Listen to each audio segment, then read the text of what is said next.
The HOA president jabbed her finger into my chest and hissed, "Fix it by tomorrow, or I'll destroy you."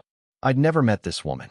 She stormed onto my ranch, 40 acres my family's owned since 1952, in a hot pink power suit, claiming I was blocking her neighborhood's lake access. I showed her the property records. She was lying. She just smiled. "We'll see." Next morning, my driveway was buried in garbage. Diapers, rotting meat, broken glass, a note zip-tied to my fence. "Last warning." She wanted my land so her broke HOA could sell fake lake access and pocket hundreds of thousands. Big mistake. I filed a petition to rezone their entire street as a waste management zone.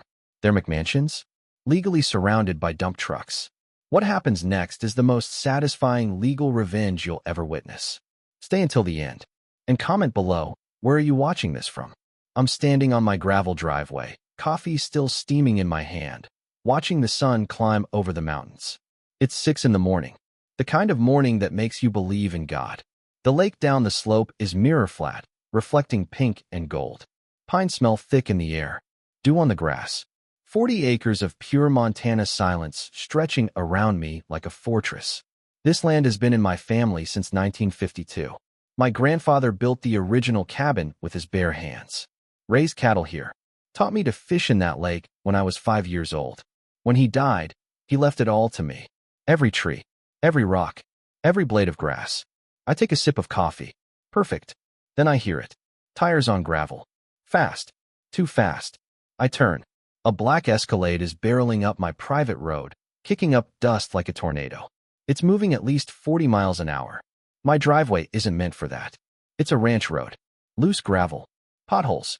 The Escalade skids to a stop 10 feet from where I'm standing. Rocks spray everywhere. Coffee sloshes onto my hand. Hot. I don't flinch. The driver's door swings open. Out steps a woman I've never seen before. Mid-50s. Hair sprayed into a blonde helmet that probably hasn't moved in 3 days. Sunglasses pushed up on her head like a crown. She's wearing a cerise pink pantsuit, matching blazer and trousers, white blouse underneath. The kind of outfit that says I'm in charge and you're not. She's holding a clipboard. She marches toward me, heels clicking on gravel. Her face is already red, already angry, like she woke up furious and drove straight here to make it my problem. "You," she snaps, pointing at me like I'm a dog that peed on her carpet. "You need to remove that fence." Immediately, I blink, set my coffee down on the porch railing. "Excuse me." The barbed wire fence blocking the access road. "It's illegal. Remove it today." I stare at her. "What access road?" Her eyes narrow. "Don't play dumb. The road that cuts through your property to the lake." "That's not an access road," I say slowly. "That's my driveway." She takes a step closer, jabs her clipboard at me. "Our HOA has an easement through your land. It's in the county records. You're in violation of code." I shake my head. "No, there's no easement. This is private property." "Wrong." She pulls a paper from her clipboard and shoves it in my face. I don't even look at it. "Ma'am, I don't know who you are, but I'm Karen Whitfield, president of the Lakeside Estates Homeowners Association." She says it like it's supposed to mean something. Like I'm supposed to bow. "Okay, Karen. I don't care. You're on my property. Without permission." Her face goes from red to purple. She steps closer. Close enough that I can smell her perfume. Something floral and aggressive. She jabs her finger into my chest. Hard. "You fix that fence by tomorrow morning, or I will make your life a living hell." The words hang in the air. I don't move. Don't blink. Just look down at her fingers still pressed against my chest. She pulls it back. Turns. Walks to her Escalade. Gets in. Slams the door. The engine roars.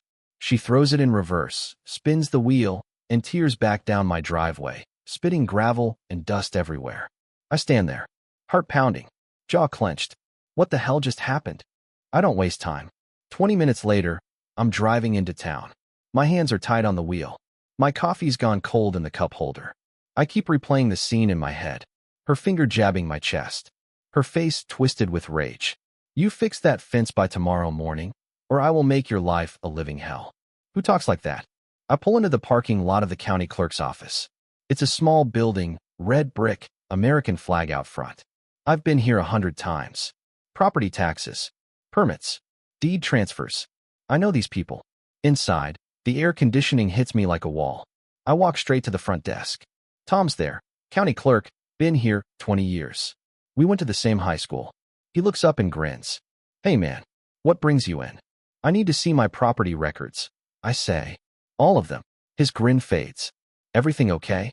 Just had a woman show up at my house claiming there's an easement through my land. HOA President from that new development down the mountain. Tom's eyebrows go up. Lakeside Estates. Yeah. He exhales slowly. Let me pull it up. We walk back to his desk. He types into his computer. The old monitor flickers. He scrolls. Clicks. Opens files. I'm leaning over his shoulder, watching every line. Deed records. Property maps. Survey plats. Easement agreements. He goes back 70 years. Every document. Every filing. Nothing.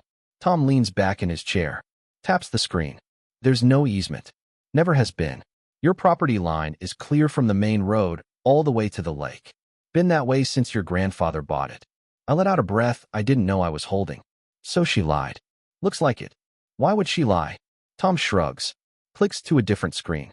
Pulls up the Lakeside Estates plat map. See this? He points. They sold those lots as lake access community. But look where the actual access is. I look. The nearest public lake access is 3 miles away, down a winding dirt road. Meanwhile, my property is a straight shot, half a mile from their front gate to the water. They don't have access. I say. Nope. But you do. It clicks. They lied to their homeowners. Sold them a dream. Now they need my land to make it real. Can they just take it? I ask. Tom shakes his head. Not legally. But they can try to pressure you. Make your life difficult. Hope you give up. I clench my jaw. I'm not giving up. I know you won't. I thank him. Walk back to my truck. Sit there for a minute, staring at the mountains in the distance. My mountains. My phone buzzes. Text from Dan, my neighbor on the other side of the ridge. Call me. Now. I dial. He picks up on the first ring. You need to get home, Dan says. His voice is tight. Shaking. Why? What's wrong? Your road, man. Someone trashed it. My stomach drops. What do you mean trashed? Just get here. I hang up. Floor the gas pedal. My truck kicks up dust as I tear out of the parking lot. 15 minutes later, I turn onto my road. And I stop. My entire driveway is covered in garbage. I can't breathe. Garbage bags ripped open. Black plastic shredded and spilling guts everywhere. Diapers. Dozens of them. Used. Rotting food, moldy bread, slimy lettuce, chicken bones covered in flies. Broken glass glinting in the sunlight. Aluminum cans crushed and scattered. Pizza boxes torn apart and crawling with ants. Plastic bottles. Fast food wrappers. Something that looks like it used to be a couch cushion. The smell hits me like a punch to the face. Sour milk mixed with rot. Something dead. Something worse than dead. It stretches the entire quarter-mile from the main road to my gate. A river of trash. I get out of my truck. My boots crunch on broken glass. Flies swarm around my head. I swat them away. My jaw is clenched so tight my teeth hurt. There's a note. Zip-tied to my fence post. I rip it off. My hands are shaking. The paper is clean. Printed. Professional. Fix the fence or we'll fix it for you. Lakeside HOA. My vision goes red. I pull out my phone. Dial 911. My voice is calm when I speak. Too calm. I need to report illegal dumping. And trespassing. And destruction of property. Sheriff Briggs arrives 20 minutes later. Lights flashing. He steps out of his cruiser, takes one look at the scene, and whistles low. Damn. They did this, I say. I shove the note at him. He reads it. His jaw tightens. You got proof it was them? The note. Dan saw trucks coming and going last night. Big trucks. Dump trucks. Briggs nods slowly. Pulls out a notepad. I'll file a report. But unless you got video evidence or witnesses willing to testify in court, it's hard to prosecute. So they just get away with it? He sighs. Looks at me. His eyes are tired. People like that, they think rules don't apply to them. They got money. Lawyers. They'll drag it out until you're broke. So what do? Document everything. Get cameras. And watch your back. He takes photos. Writes notes. Gets back in his cruiser. Drives away. I stand there. Alone. The mountains are so quiet. So beautiful. The lake is shimmering in the distance. And my property looks like a war zone. I pull out my phone. Call a cleanup company. They quote me $3,000. Cash up front. I don't have it. I hang up. I look at the trash. At the note. At the mountains. And I make a decision. If they want war, I'll give them war. But I'll do it smart. I'll do it legal. They have no idea who they're messing with. I spend the next 3 days in the county planning office. I barely sleep. Coffee and rage are keeping me upright. I'm reading zoning laws, environmental codes, land use regulations, every dusty binder on every shelf. I talk to engineers, surveyors, bureaucrats who've worked here 30 years. And I find something beautiful.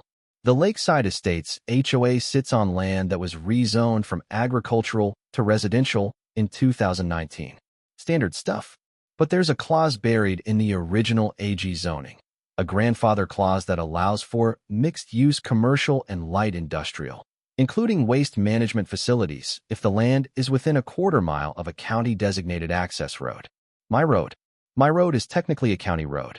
My grandfather donated the easement back in 1965 for emergency vehicle access. Fire trucks, ambulances. It's been on the books for 60 years, which means I can petition to rezone the area around it. I sit back in my chair, stare at the documents. I can rezone the half-mile strip of land that includes the main entrance to Lakeside Estates. I can rezone it to light industrial. Waste management permitted. Translation: I can turn their front yard into a legal dumping ground. I smile for the first time in days. I hire a lawyer. Mike Torres. He's a bulldog. Hates HOAs with a passion. Lost his own house to an HOA foreclosure 10 years ago. He's been waiting for a case like this. We sit in his office. He reads my research, looks up at me, grins. This is going to be fun. We draft the petition, file it with the county. It's scheduled for a public hearing in 30 days. But I don't wait. I start making calls. Waste management companies, trucking contractors, recycling centers, construction debris haulers. If this hearing goes my way, I tell them, I'll have prime land for a transfer station, quarter-mile from a main highway. Lake views. They're interested. Very interested. One company offers me $15,000 a month just to lease the land. $15,000. I tell them I'll call them back. Mike leans back in his chair. You know they're going to fight this. I know. They're going to make your life hell. They already did. He nods. Good. Let them. Every move they make, we document. Every threat. Every piece of trash. We're building a case. I leave his office. The sun is setting. The mountains are glowing orange. My phone buzzes. Text from an unknown number. Drop the petition or you'll regret it. I screenshot it. Forward it to Mike. Then I turn my phone off. Let them come. Karen shows up at my door the next morning. 7 a.m. I'm drinking coffee on my porch, watching the sunrise. I hear the Escalade before I see it. This time she's not alone. There are 5 other people with her, all wearing matching Lakeside Estates polo shirts. Navy blue, embroidered logo. They look like a cult. Karen's in a hot pink pantsuit today, matching blazer and trousers. White blouse. Hair helmet still intact. Her face is already red. She marches up to my porch. The others follow like ducklings. You filed a rezoning petition? She screams. I take a sip of coffee, lean against the railing. Yup. You can't do that. Actually, I can. It's completely legal. One of the board members steps forward. A man in his 60s. Comb over. Weak chin. Wireframe glasses. This is extortion. I look at him. No. Extortion is dumping garbage on someone's property and threatening them. Karen's eyes narrow. We didn't dump any garbage. Then who did? Silence. I smile. That's what I thought. Karen takes a step closer. Her voice drops. If you don't drop this petition, we will sue you into bankruptcy. Go ahead. I've got a lawyer. I've got evidence. I've got witnesses. And I've got nothing to lose. Her face twitches. For the first time, I see something flicker in her eyes. Fear. You don't know who you're messing with, she hisses. I set my coffee down. Stand up straight. Look her dead in the eye. Neither do you. The silence stretches. No one moves. The morning birds are chirping. The lake is sparkling in the distance. Finally, Karen turns. Let's go. They walk back to their cars. 3 vehicles. All expensive. All spotless. Karen gets into her Escalade. Rolls down the window. Looks at me one last time. This isn't over. I don't blink. No, it's not. They drive away. I stand there. Heart pounding. Adrenaline surging. My phone buzzes. Text from Mike. Just got served. They're suing you for harassment and defamation. $500,000. I laugh. Out loud. standing alone on my porch. Let them sue. I've got something better. The next morning, I wake up to find my mailbox destroyed, smashed with a baseball bat, pieces scattered across the road. They're escalating. So will I? 2 weeks until the public hearing. Mike and I are working around the clock. His office is covered in papers, maps, photographs, legal briefs. We're building a fortress. Environmental impact studies, traffic flow analyses, economic projections, testimonies from neighbors, photos of the garbage dumping, copies of threatening texts, screenshots of deleted social media posts where HOA members bragged about teaching me a lesson. We've got everything. But Karen's side is moving too. I start getting letters, certified mail, thick envelopes with law firm logos, cease and desist notices, 3 different firms, all threatening defamation suits, harassment claims, property damage accusations, all lies, all designed to scare me. It doesn't work.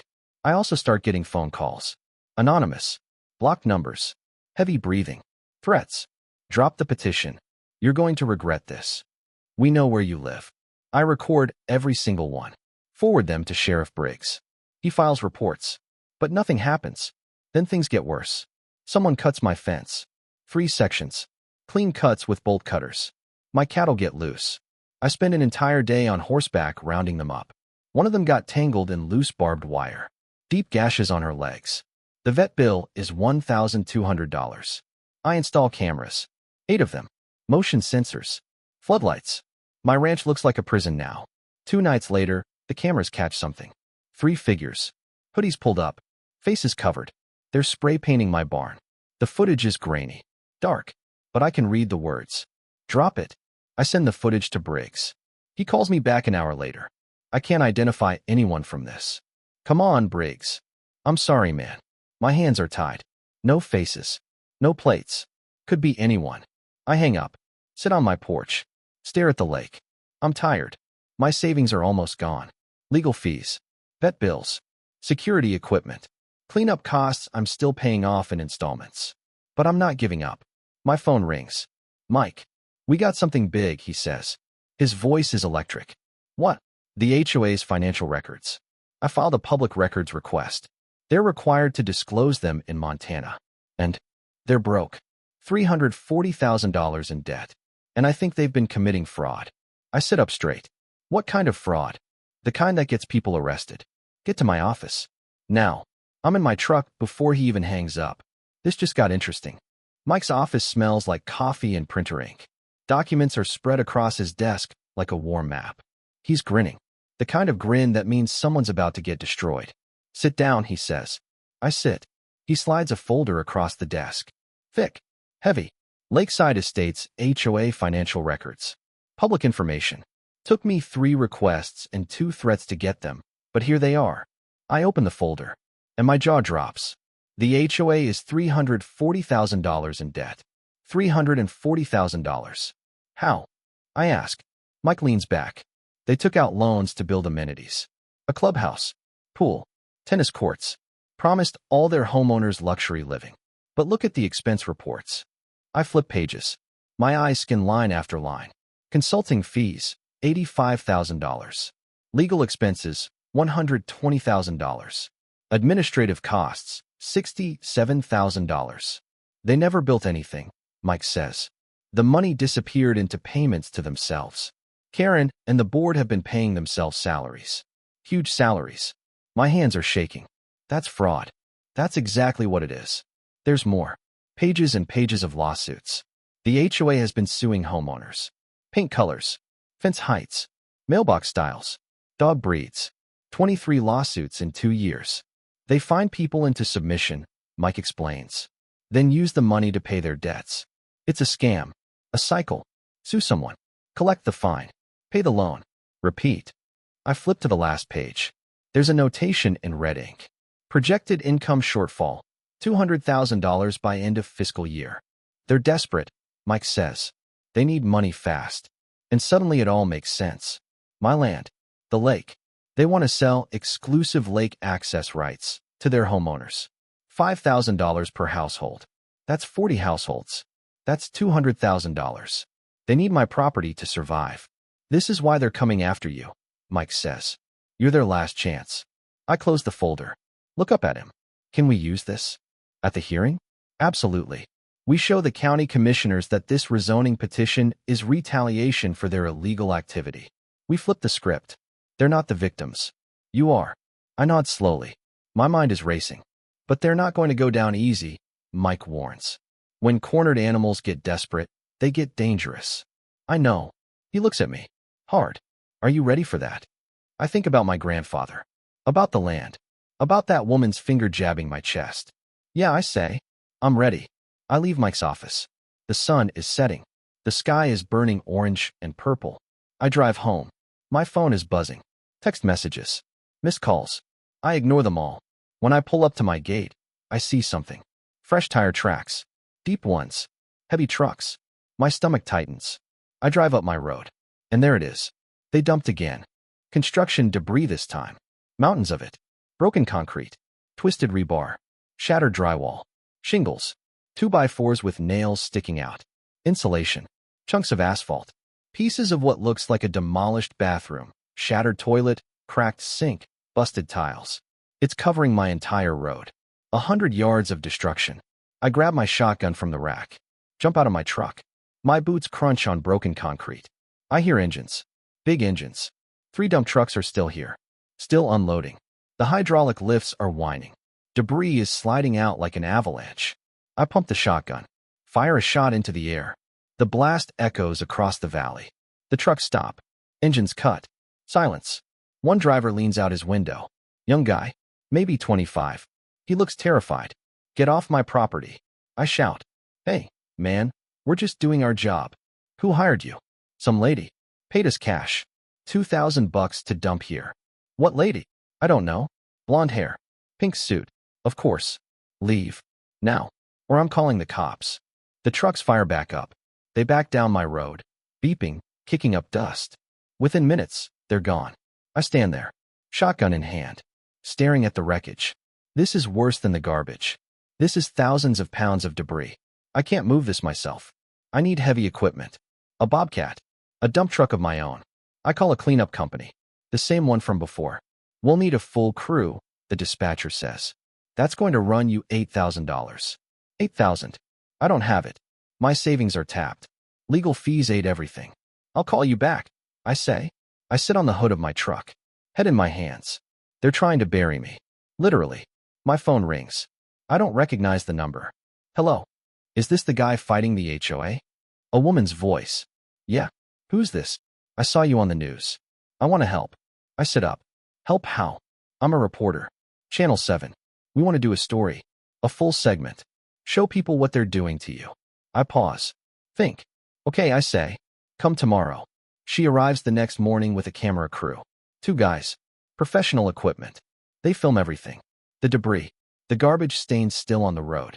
The destroyed mailbox. The spray paint on my barn. I show them Karen's note.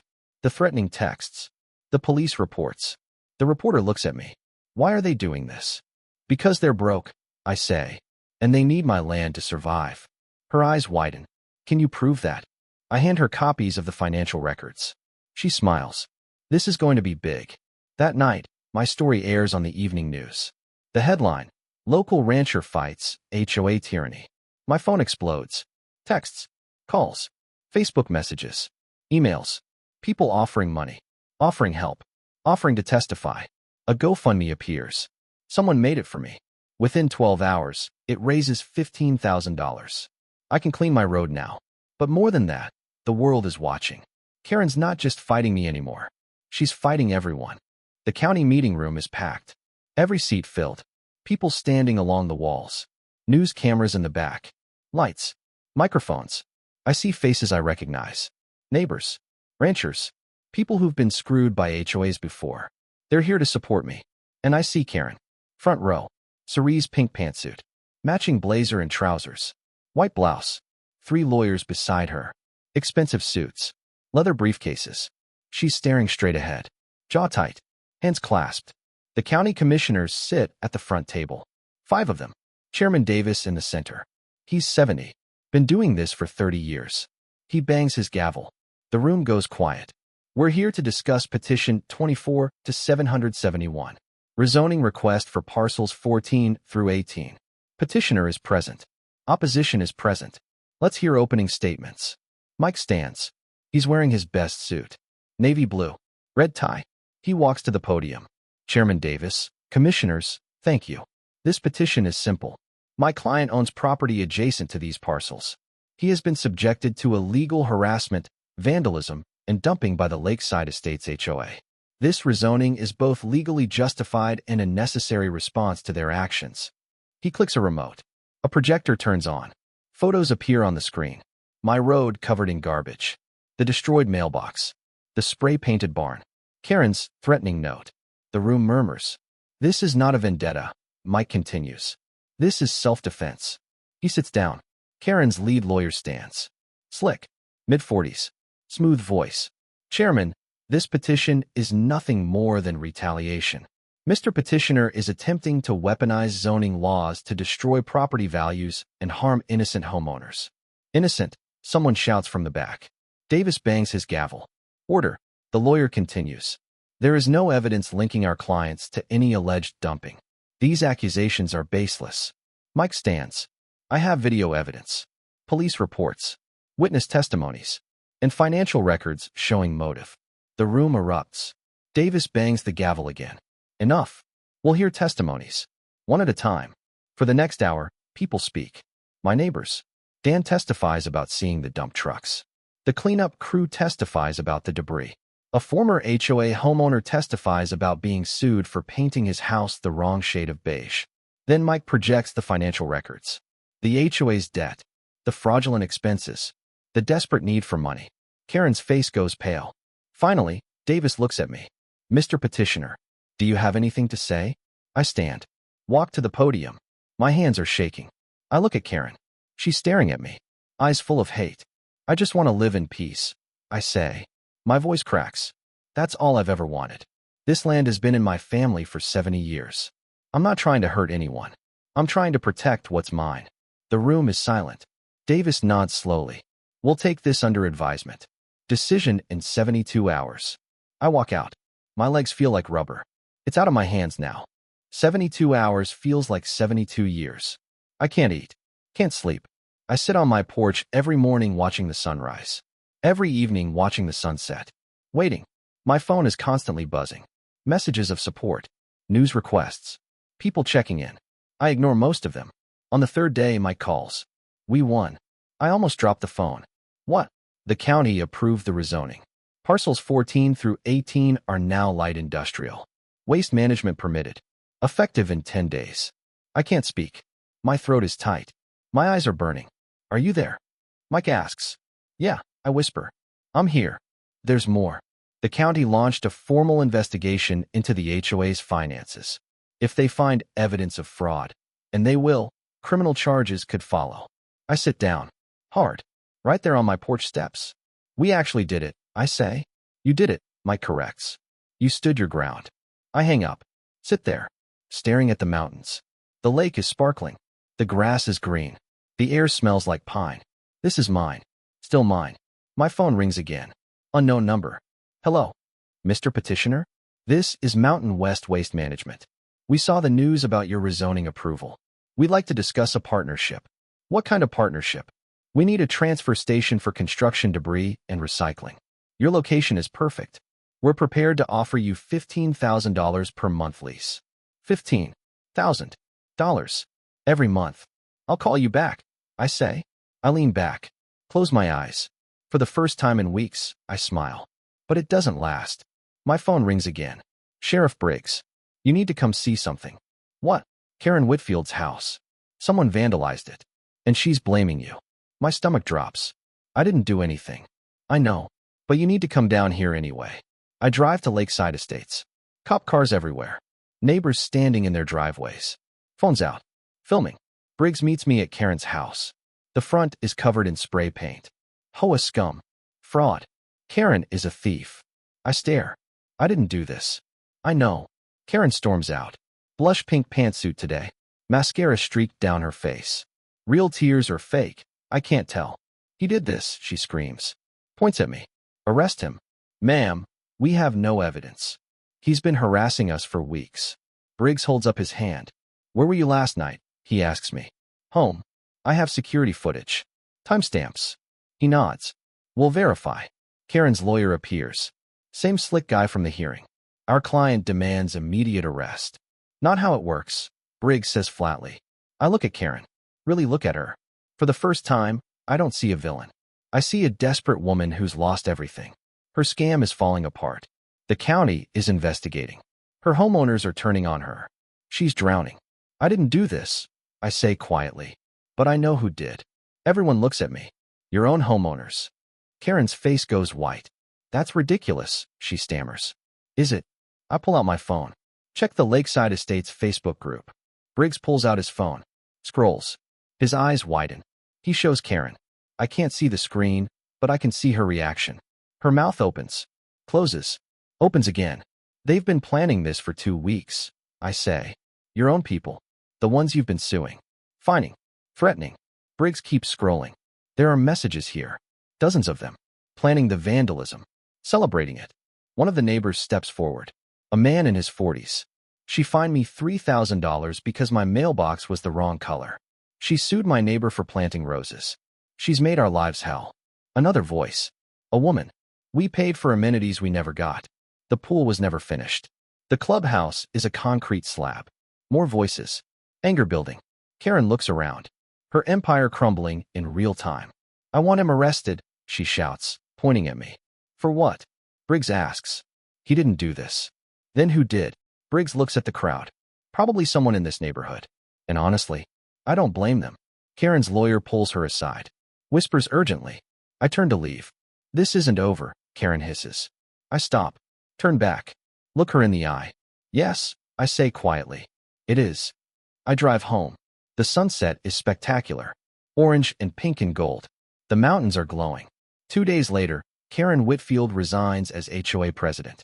1 week later, the county files fraud charges. 3 board members are arrested.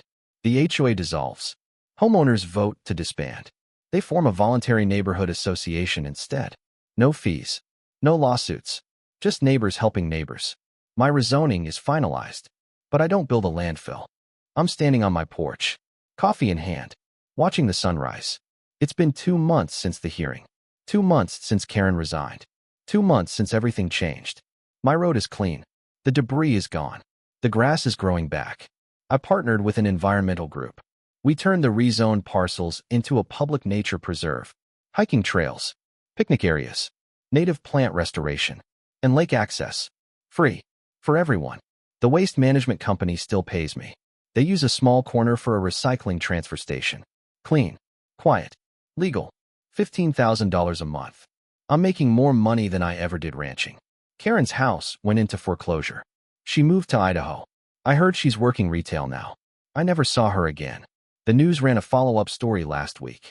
Local rancher turns HOA nightmare into community victory. They filmed families hiking the new trails. Kids playing by the lake. People thanking me. I didn't do it for thanks. I did it because it was right. This morning, I see the first family coming down the trail.